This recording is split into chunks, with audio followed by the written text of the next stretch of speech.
शास्त्रे धर्मो रक्षति रक्षितः इति घोषणं कृतम्। अस्माभिः मोदी रक्षति रक्षितः। यदि मोदी रक्षितः धर्मः देशः रक्षितः। मोदी हस्ते समग्र विश्वं सुरक्षितं वर्तते इति अस्माकं भावना।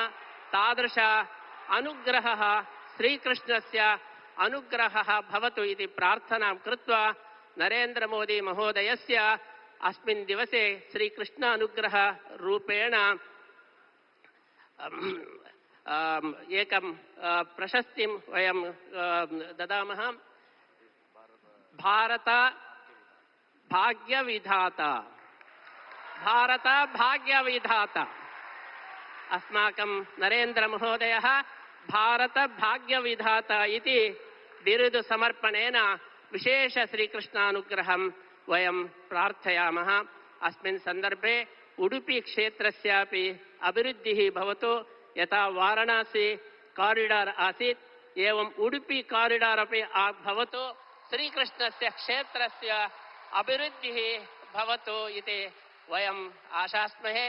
एवं गोपालकृष्णस्य सेवार्थं गोवंश रक्षणमपि नरेंद्र मोदी द्वारा भवतु इति वयम् आशास्य पुनरपि भारत भाग्य विधात्रोः श्रीकृष्णानुग्रहं संप्रार्थ्य वयं विरमामः।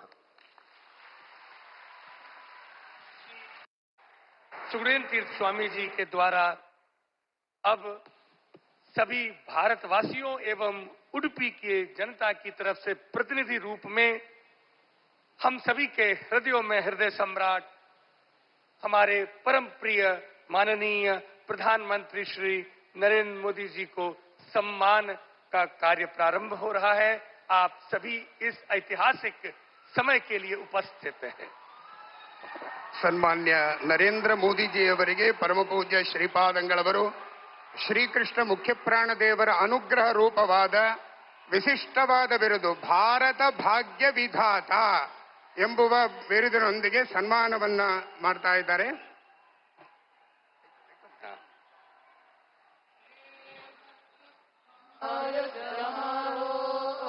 सम्मान पत्र रक्षा कवच के रूप में रक्षा ಕಂಕಣದ ಮೂಲಕವಾಗಿ ರಾಷ್ಟ್ರ ರಕ್ಷಣೆಯ ದೀಕ್ಷೆಯನ್ನ ಪೂಜ್ಯ ಶ್ರೀಪಾದಂಗಳವರು ನೀಡ್ತಾ ಇದ್ದಾರೆ। आज ये राज्य की राष्ट्र रक्षा के लिए रक्षा कवच स्वामी जी महाराज हमारे माननीय प्रधानमंत्री जी के हस्तों में